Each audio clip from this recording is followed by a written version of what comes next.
আধ রাতে যদি ঘুম ভেঙে যায় মনে পড়ে আমার মতো হাজারো মেয়ের আধ রাতে ঘুম ভাঙার পর এই দুনয়ন হয়তো ঘুমের কাজকে অব্যাহতি দিয়ে কান্নার কাজে নিয়োজিত হয়। আমার মতো হাজারো মেয়েকে ভাবতে হয় কাক ডাকা ভোরে না হয় আবার আমার আট পৌরে শাড়ি পরে আধ হাত ঘুমটা দিয়ে ঘুমটার নিচে চুলগুলোকে ছেড়ে দিয়ে খালি পায়ে হাতে পান আর সুপারির বাটা নিয়ে কয়েকজন মানুষের সামনে দাঁড়াতে হবে।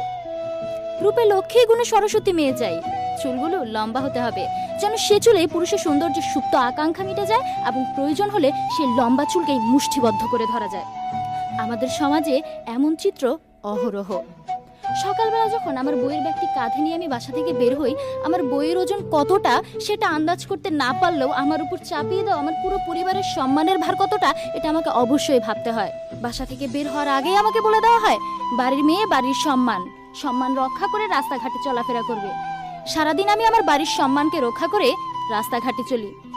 সেই রাস্তাঘাটে চলার সময় রিক্সাওয়ালাকে ভাড়া দিতে গেলে সেই রিক্সাওয়ালা পর্যন্ত আমার হাত ধরার সুযোগ ছাড়ে না। বাসে অবাঞ্ছিত ধাক্কা তো আছেই, এমন সারাদিনে কত চোখ রাঙানো আর কত আর চোখে তাকানো। কিন্তু আমাকে আমার পরিবারের সম্মান রক্ষা করতে হবে। যখন আমার সম্মানহানি হচ্ছে সেটি আমি কাকে বলবো? পরিবারকে, অভিভাবককে, সমাজকে? সমাজ আর সামাজিকতার মাঝে বন্দী বেনা দোষে দোষী নারী। লজ্জাকে দিয়েছে জলাঞ্জলি, পেরিয়ে ধর্মের গণ্ডি। কি লাভ তাতে অতি? থাকো না পর্দায়, দেখি কে গায়ে হাত দেয়। পাশের বাড়ির হুজুর এসে যখন আমার মাকে বলে মেয়ে মানুষের এত পড়াশোনার প্রয়োজন নেই, নামাজ পড়ছে, কোরআন শরীফ পড়ছে, এই যা ধর্মকর্ম করবে তাতেই তো চলবে, এতে আমি মোটেও অবাক হই না। কিন্তু আমি ভীষণ অবাক হই তখন যখন সেই হুজুর তার স্ত্রীকে নিয়ে হাসপাতালে গিয়ে সবার আগে খোঁজ করে মহিলা ডাক্তার আছে কিনা। এই তো আমাদের সমাজ। ধর্ষিত নারী যখন সমাজ বিতাড়িত, ধর্ষক তখন সমাজপতি।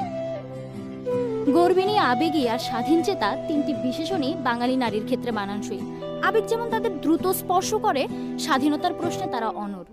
নিজের সত্তাকে নিয়ে তার অহংকার আছে বটে, সঙ্গে আছে তার দৃঢ় ধৈর্য। আর তার থেকেও বেশি ধৈর্য ধারণ করে আমাদের পুরুষতান্ত্রিক সমাজ ব্যবস্থা।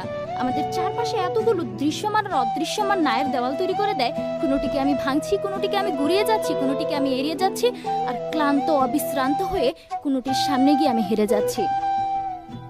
দৈনিক সংবাদপত্র খুললেই নারী ধর্ষণ, নারী সহিংসতা, নারীর প্রতি অত্যাচার, গৃহবধূ নির্যাতন, অহরহ খবর।